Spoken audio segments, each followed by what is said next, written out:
Api di Bukit Menoreh, karya S.H. Mintarja. Dengan saya, Handa Salafia.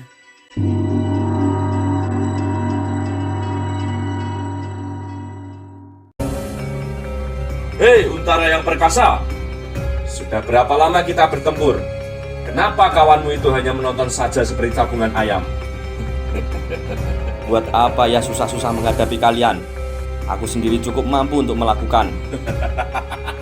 Pandai Besi itu tertawa terus. Nadanya semakin tinggi dan memuakkan, sehingga Untara benar-benar menjadi muak. Cepat ia meloncat dan mengayunkan tongkatnya menyerang. Suara tertawa Pandai Besi itu terputus. Wajahnya tiba-tiba berubah menjadi tegang. Hampir saja kepalanya retak oleh sambaran senjatanya sendiri. Namun, untunglah ia sempat merendahkan tubuhnya. Sementara dengan lincahnya, si anak muda menyerang lambung Untara dengan pedangnya. Untara terpaksa menggeliat untuk menghindari ujung pedang lawannya. Dengan sebuah putaran, ia meloncat. Tiba-tiba, tongkat besinya telah terayun ke dada si tinggi besar.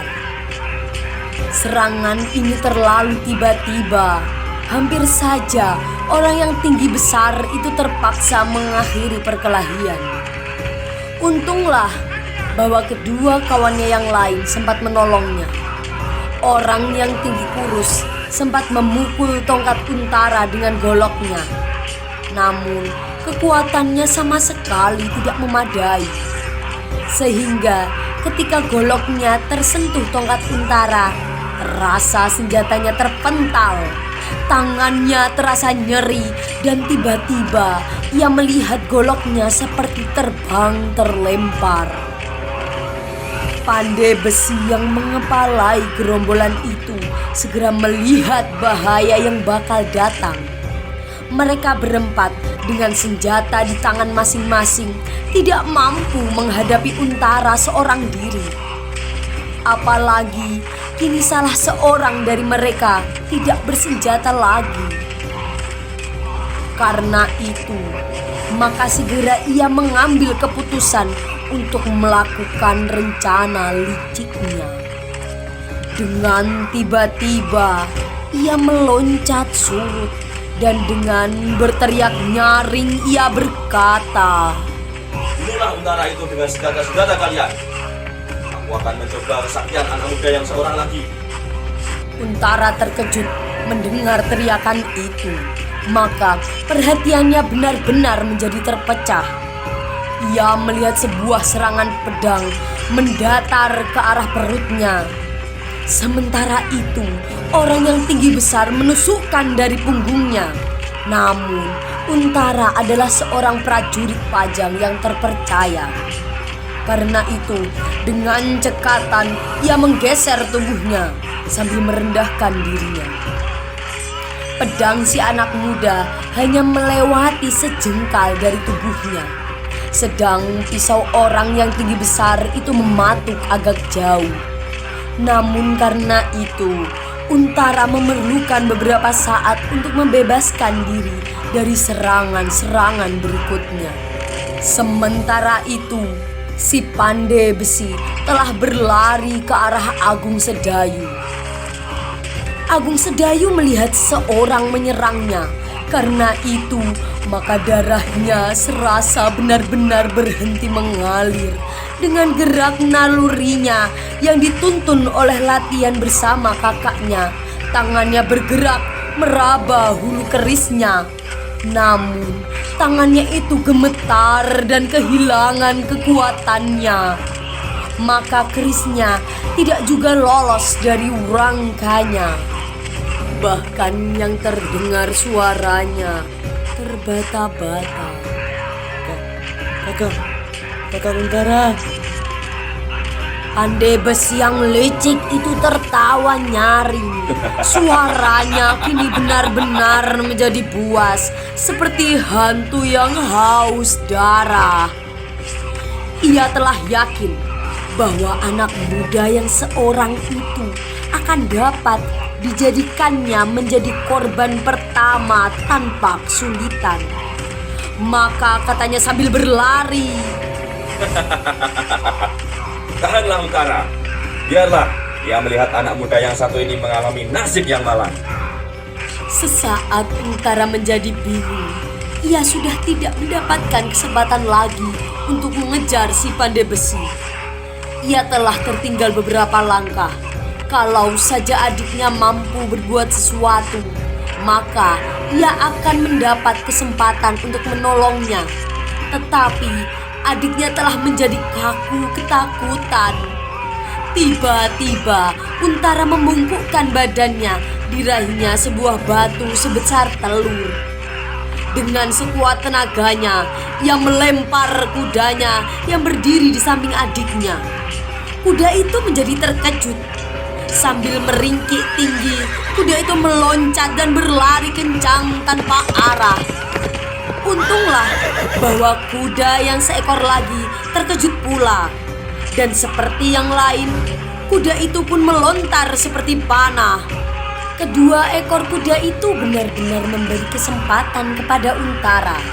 Sebab dengan itu si pandai besi terpaksa tertahan beberapa saat. Ia tak mau melanggar kuda-kuda yang menjadi liar itu, dan sesaat itu telah cukup bagi Untara. Untara tidak menghiraukan lagi ketiga lawannya yang lain. Dengan serta-merta, seperti si pandai besi, Untara meloncat berlari kencang-kencang dengan penuh kemarahan yang mengguncang-guncang dadanya. Langsung ia menyerang dengan tongkat besinya. Tongkat besi itu terayun deras sekali. Untara telah menggunakannya dengan sepenuh tenaga.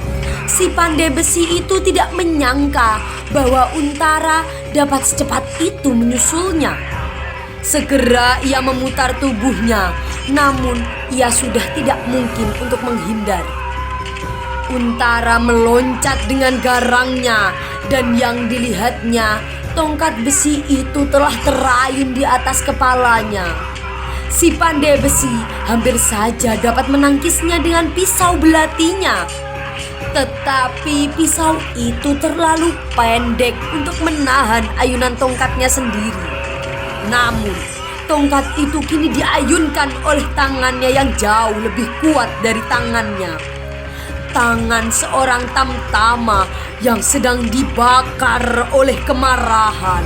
Karena itu, meskipun si pandai besi mencoba untuk menghindar benturan langsung dengan memukul tongkat Untara ke samping, namun usahanya itu tidak banyak menolongnya. Tongkat Untara masih mengenai pelipisnya. Maka terdengarlah pandai besi yang malang itu berteriak tinggi. Kemudian ia terlempar dan terjatuh berguling. Sesaat kemudian, nafasnya pun terputus. Untara menarik nafas. Ia berlega hati, bukan karena ia dapat membunuh lawannya, tetapi karena ia telah berhasil menyelamatkan adiknya. Namun untuk sesaat, Untara kehilangan kewaspadaan. Anak muda yang bersenjata pedang itu benar-benar lincah. Tiba-tiba saja serangannya mengarah ke punggungnya. Karena itu, segera Untara berkisar selangkah ke samping. Namun, saat yang mengejutkan itu dapat dipergunakan oleh orang yang bertubuh tinggi besar dan bersenjata pisau. Dengan penuh nafsu dendam, orang itu menusuk leher Untara. Tusukan itu pun sedemikian tiba-tiba. Pada saat Untara sedang menghindar sambaran pedang si anak muda. Karena itu, Untara tidak dapat berbuat banyak. Pada saat Untara mencoba merendahkan tubuhnya dan berputar setengah lingkaran, pisau itu pun berubah arah. Untara masih dapat melihat pisau itu melingkar, namun tidak ada waktu lagi baginya. Yang dapat dilakukan hanyalah mencondongkan tubuhnya sedikit ke belakang. Tetapi pada saat itu, terasa ujung pisau itu mencekat pundak kirinya. Terdengar Untara menggeram. kemarahannya kini telah benar-benar membakar seluruh darahnya. Dengan gigi gemeretak, Untara memandang orang yang bertubuh tinggi besar itu sesaat. Kemudian, seperti gelombang yang menghantam tebing, Untara meloncat maju. Tongkat besi di tangannya berputar seperti bolang-baling yang kemudian dengan dahsyatnya menyerang lawannya. Apabila ketika terasa betapa pedih luka yang di pundaknya itu, darah yang merah segar mengalir, semakin lama semakin deras. Karena itu, Untara harus menyelesaikan pertempuran sebelum ia kehabisan darah, atau dirinya yang akan ditelan oleh maut beserta adiknya sekaligus. Orang yang tinggi besar itu terkejut melihat serangan Untara yang membadai. Cepat ia meloncat surut. Ia sudah tidak akan dapat mempertahankan dirinya dengan pisaunya itu. Dalam keadaan yang sulit itu, kawannya yang tinggi kekurus-kurusan tampil ke depan. Goloknya yang besar bergerak-gerak dengan cepatnya. Sebuah tusukan yang dahsyat mengarah ke lambung lawannya. Namun, Untara yang marah sempat mengelak. Bahkan kini Untara sudah tidak lagi mengekang diri. Ia sempat berjongkok, menghindar golok lawannya, dan sekaligus tongkatnya yang bergerak mendatar. Terdengarlah sekali jerit kesakitan ketika terdengar sebuah benturan. Benturan antara tongkat besi di tangan Untara dengan tulang-tulang kaki orang yang kurus itu. Sesaat kemudian terdengar tubuhnya terbanting. Pada saat itu, orang yang bertubuh tinggi besar melihat suatu kemungkinan untuk membunuh Untara. Ia tidak akan dapat menyerangnya pada jarak jangkau tangannya karena kecepatan bergerak lawannya. Karena itu, selagi Untara masih belum dapat berdiri tegak, orang itu dengan sepenuh tenaga melemparkan pisaunya ke arah tubuh lawannya. Untunglah Untara melihat pisau itu. Karena itu, ia mengurungkan geraknya, bahkan sekali lagi merendahkan tubuhnya sambil berputar, sehingga pisau itu tidak menghujam ke dalam tubuhnya. Sebenarnya lah bahwa nasib manusia ditentukan oleh kekuasaan di luar kemampuan jangkauan manusia. Pisau yang berlari seperti panah itu meluncur dengan cepatnya melampaui Untara. Namun tanpa disangka-sangka, terdengarlah sebuah jerit tertahan. Orang yang terbaring karena tulang kakinya retak tiba-tiba terguling sekali. Kemudian ia mencoba mengangkat wajahnya dengan pandangan aneh. Tetapi sesaat kemudian kepalanya jatuh terkulai. Mati. Sebuah pisau telah tertancap langsung menyayat jantung. Yang melihat peristiwa itu untuk sesaat terpaku diam. Untara dan kedua lawannya. Dada mereka masing-masing terguncang oleh peristiwa yang tak mereka sangka-sangka. Apalagi orang yang bertubuh tinggi besar itu, tanpa disengajanya, ia telah membunuh kawannya sendiri. Kini Untara untuk seterusnya tinggal menghadapi dua lawan. Namun darah telah terlalu banyak mengalir dari lukanya. Karena itu, tubuhnya pun semakin menjadi lemas. Sebab dengan demikian berarti maut akan menerkamnya. Karena itu, segera ia bersiap untuk melanjutkan pertempuran itu. Kedua lawannya pun telah bersiap pula. Anak muda yang bersenjata pedang itu setapak demi setapak maju mendekat. Sedang yang bertubuh tinggi besar, yang kini tidak bersenjata lagi itu, masih mencoba untuk melawannya dengan tangannya. Kedua lawan Untara itu pun agaknya melihat kemungkinan yang dihadapinya. Mereka lamat-lamat melihat darah meleleh dari luka di pundak Untara. Karena itu, asal saja mereka dapat memperpanjang perlawanan mereka, Untara pasti akan dapat mereka binasakan. Alangkah mereka dapat berbangga kepada kawan-kawan mereka bahwa mereka telah berhasil membunuh salah satu perwira pajang yang bernama Untara. Nama yang disegani oleh lawan dan dikagumi oleh kawan. Sesaat kemudian, kembali anak muda itu menyerang dengan tangkasnya. Kemampuannya memainkan pedang cukup menarik perhatian Untara. Tetapi Untara tidak banyak mempunyai waktu. Kalau ia terlambat, maka ia akan ditelan oleh maut. Karena itu, selagi masih cukup mempunyai tenaga, maka ia harus berjuang untuk menyelamatkan nyawanya, nyawa adiknya, dan berpuluh-puluh orang lain di sangkal putung. Karena itu, tidak ada pilihan lain bagi Untara.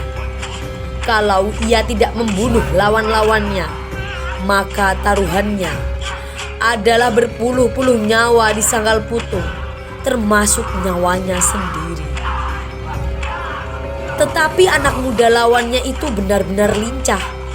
Dengan sengaja ia memancing Untara untuk bergerak terlalu banyak, sehingga dengan demikian darah yang mengalir dari luka menjadi semakin banyak pula.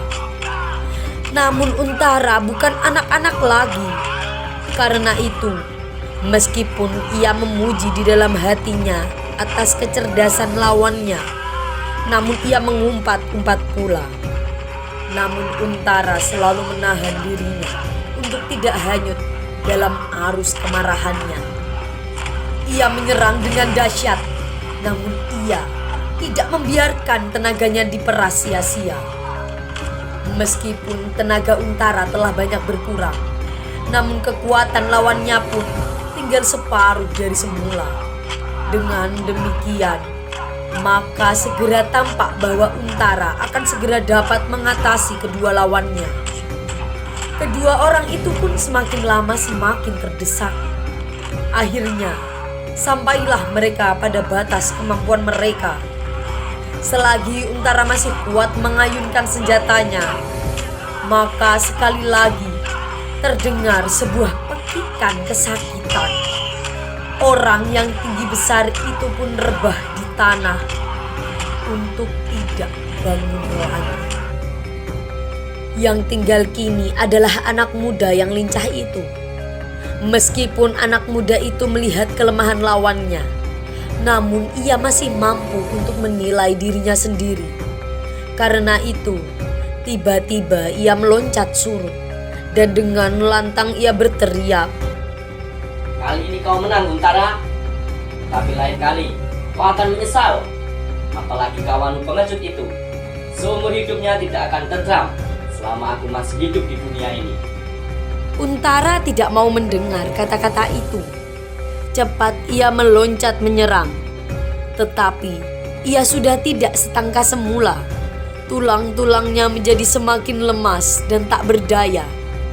Karena itu ia menjadi cemas. Jangan-jangan anak muda itu akan berlari-larian dan menunggunya sampai ia terkulai jatuh.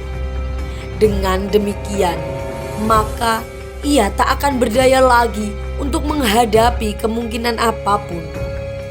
Tetapi tidaklah demikian. Anak muda itu bahkan tiba-tiba meloncat menjauh dan berlari meninggalkan tempat itu. Ia sudah tidak melihat lagi ketika Untara terhuyung-huyung berjalan mendekati adiknya. Sedayu masih menggigil ketakutan. Tetapi ia melihat Untara dengan susah payah datang kepadanya. Karena itu, ia pun segera berlari mendekat. Kakang, kau kenapa?